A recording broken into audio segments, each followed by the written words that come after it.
que yoonal la ginnaaw rek moom Doudou ba mu daal di yëkkati ay kàddu koy jëmbale ko si Erdogan ak ki nga xam ne que moo di Ousmane Sonko déjà naka na daal di jàngati mbir yi parce que si pas mal jàppoon na ni enfin Doudou dafa am style boppam Alioune Tine exemple jàpp na ni Doudou dafa am style boppam style bu muy doxee war nañ ko mën a respecter parce que aussi il y a des journalistes qui sont favorables au régime il y en a aussi qui sont défavorables exactement au régime par rapport à leur prise de position concrètement.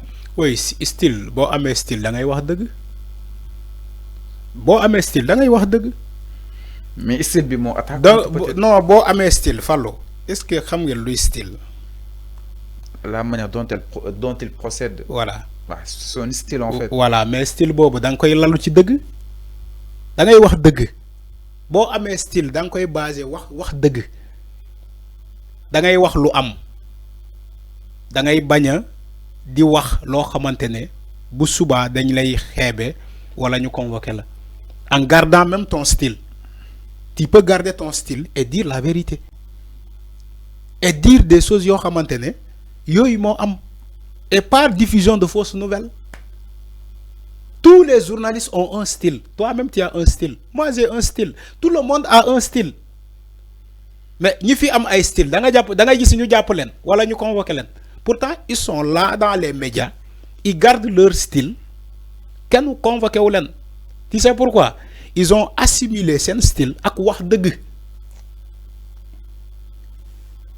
Ils ont assimilé seen style ak woddu seen wax dañ koy wodd. Ab information day basé wu ci transparence équitable nga seyti ko seytaat ko dans l'éthique et la déontologie en gardant bien sûr ton style. Après quand on nous dit que oui Doudou Coulibaly a un style maintenant son style c'est quoi? Dire des mensonges wax lu dul dëgg loolu mooy style am. Son style c'est quoi? Vouloir coûte que coûte défendre l'opposition. Ah c'est ça son style. Oui, mais on n'a qu'à nous expliquer le style de Doudou Coulibaly, c'est quoi? C'est vouloir coûte que coûte défendre l'opposition. En racontant des choses. En inventant des choses. C'est ça le style de la personne. Ça, c'est pas un style. Vous faites que Alioune Tine loolu lay wax style, je suis désolé, c'est pas un style. waa public du noom seen style. Non, public.sn. non, loolu du style. Loolu du style. Loolu ligne la éditoriale. mais il y a des gauches et des droites quand même. Non loolu France la am du fi.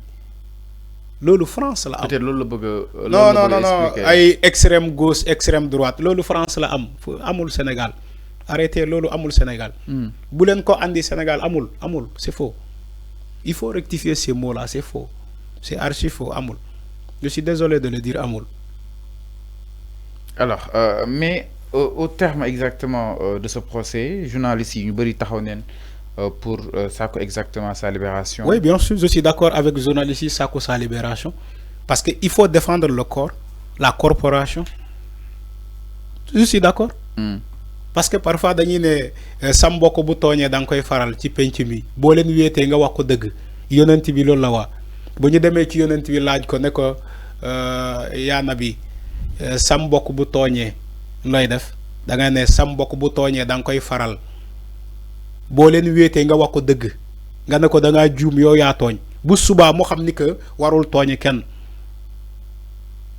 loolu mooy mbokk sa mbokk dafa fort yonent bi moo ne fonk leen seen mbokk fonk leen seen famille tubaab bi sax jël la kàddu googu transformé ko tubaab bi ne la famille est sacrée la famille d'abord yonent bi moo ngi ko njëkk a wax te yàlla moo ko wax ci alquran fonk leen seen mbokk boobu moom mooy law ba ci corporation bi.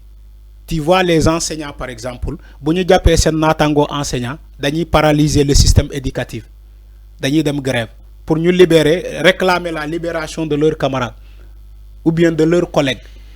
Journalistes yi moom aussi c'est la même chose sauf que les journalistes ne sont pas solidaires dañuy mbawu rek mais tu vois pas les journalistes comment dirais-je paralyser le système de l'information pour ñu libérer seen kii dañuy wax nii rek. Mais les enseignants, ils paralysent le système éducatif. Les magistrats, ils vont en grève. Les juges, ainsi de suite, ainsi de suite. Parce que loolu mooy mbokk Bon, quand il me dit qu'il y a des journalistes qui se sont manifestés pour nous libérer Doudou Koulibaly, c'est tout à fait normal. Je salue même la méthode, c'est normal. C'est compliqué entre l'État et peut-être la presse. Il n'y a pas de complication. Il n'y a pas de complication entre l'État et la presse. C'est la presse même qui s'est compliqué. Moi, compliqué le bopam. C'est pas l'État. État. État, les mesures que l'État a appliquées, c'est les journalistes qui ont le code de la presse. Il faut que nous aux Sénégalais. Quand vous informez, il faut informer aux Sénégalais que le ministre de l'information, de la communication, Aliou Sall, les mesures qu'il a appliquées, ces mesures-là ont été écrites par des journalistes. Les journalistes qui ont binde. Tay bu nekkee livre ñu ne le livre boobu ay journalistes ñoo ko bind jox ko état du Sénégal ñu ne ko lii la ñu bëgg nga appliquer ñu ko pour assainir l'espace de médiatique. Maintenant, où est le problème? Qui a tort? C'est pas l'État. État ay journalistes ñoo bind ne ko appliquer ñu lii état appliquer ko. Je suis d'accord pour qu'il y ait des réformes. Le nouveau code de la presse tel qu'il est écrit par ces journalistes-là, il y a des choses à revoir. Donc, je crois que la presse, le mot Aradef, moi, convaincre l'État du Sénégal de revoir le code de la presse.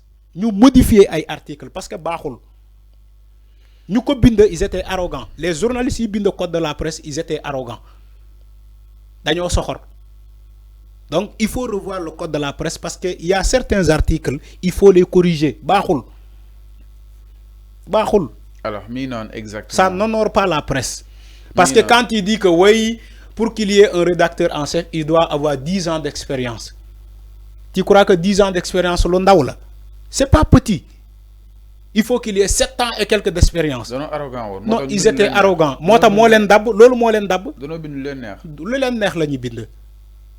Et pourtant, on ne le dit pas. Nous État. Parce que nous, c'est des patrons de presse. Ils ont 10 ans d'expérience. Ils ont 15 ans d'expérience. La nouvelle génération de journalistes qui va venir. Moi, nous avons ce code de la presse là. Avec la presse en ligne aussi. Voilà. Merci beaucoup. Franchement.